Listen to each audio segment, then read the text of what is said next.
Sasha, I'd like to invite you to just give your official activation, because your words are activating people around the globe, but specific to Africa, that being your birthplace.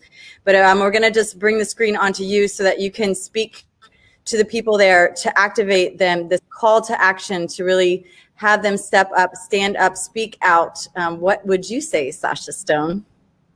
Well, it's very difficult to ask me to do any rally call after I've been listening to my brother David Martin, and certainly my new friend Sandy, who I just think is fantastic, and can't wait to learn more from her and about her story. But to my brothers and sisters in Africa, you are looking at a third-generation white African.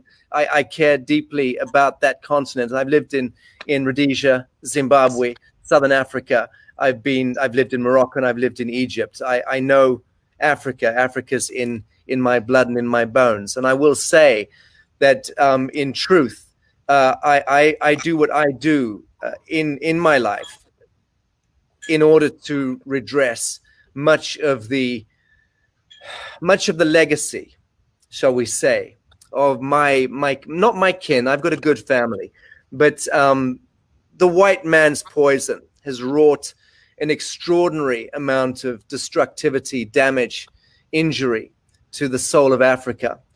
And it did it for all sorts of arcane reasons of patriarchy and empire and the hubris that came with the imperial hegemony of the crowns of Europe issuing through the Roman Catholic Church, essentially. And all of that poison, all of that toxicity has caused inordinate amounts of suffrage to Africa. Well, that was then, and this is now. And now is about resurrection, and now is about restoration. Now is about regenesis. And it's something which we either hold in the quanta of our human heart or we do not. Well, we here do hold that quanta. And I know that everyone listening in to this broadcast, absent a handful of venal trolls, which we always expect, I know that the vast majority of you do hold that quanta in your heart and do have the hope that Dr. David Martin speaks to more than most people in this world.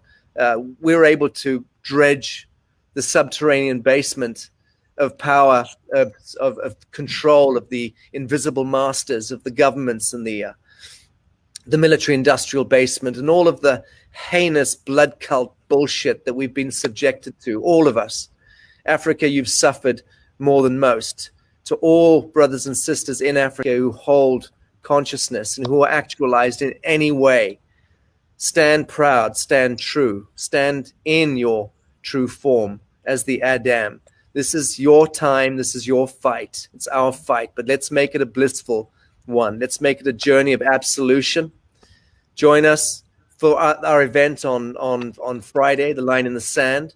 Whoever you are, wherever you are, please syndicate as widely as you can through this strange flux field we call social media. It's really the last bastion. It's all we've got left. The tyrants of Silicon Valley, the tyrants of Washington, District of Columbia, the tyrants of the Vatican complex and the city of London, Geneva and Basel, and other hotbeds of Luciferianism are holding the entire planet hijack and in thrall. It is the quanta that I'm speaking about that we hold that unifies us in this space, in this time, that will make the difference. So join us, please, on Friday. Look forward to seeing you.